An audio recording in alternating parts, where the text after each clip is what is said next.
Yugoslavia has been seeking Radovan Karadic's arrest since 1995.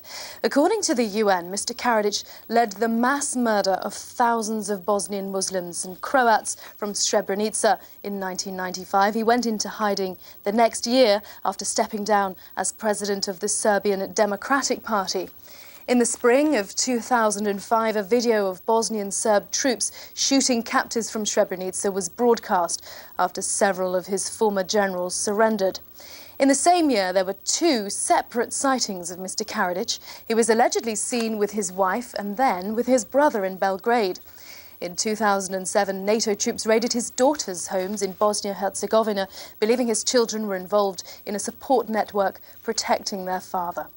Well, one of the people to welcome the eventual capture of Radovan Karadzic is the former British UN commander in Bosnia, Colonel Bob Stewart. He told us of the time when he and his team stepped in to help the people of Srebrenica. Well, in April of 1993, I heard through my intelligence organisation the cries of people from Srebrenica and the surrounding villages. They were pleading for people, the United Nations, to come in and save them. They were saying they were being slaughtered. It was horrendous. A group led by General Morion, but fundamentally with a unit from under my command, B Squadron of the 9th 12th Lancers, was dispatched by me across the lines from Tuzla. 5-6 hours it took to get to Srebrenica.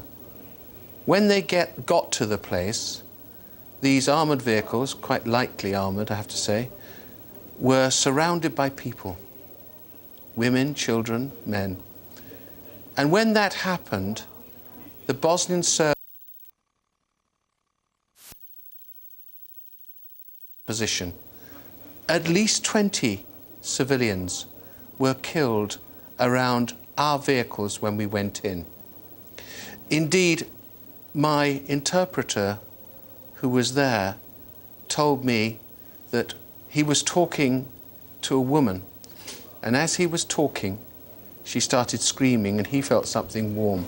A shell splinter had taken the head of the baby off and the blood had gone all over him. It was horrendous. And at that point, those of us there were absolutely determined to try and do something to save civilians in that region. General Morion made an impromptu announcement of a protected area, which got him into a lot of trouble.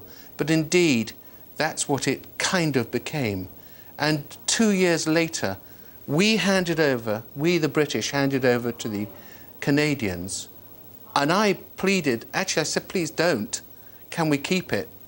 Because I feel that we're the right people to be there, but I was ordered out.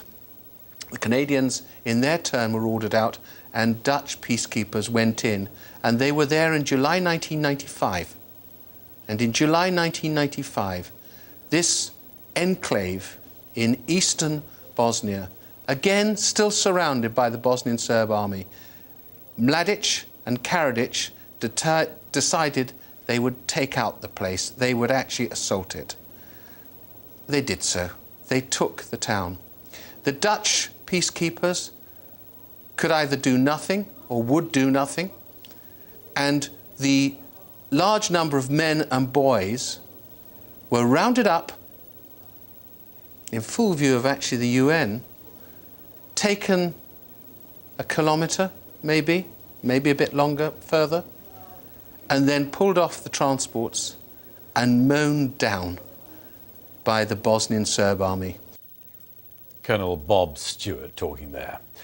Gordon Brown has become the first British Prime Minister to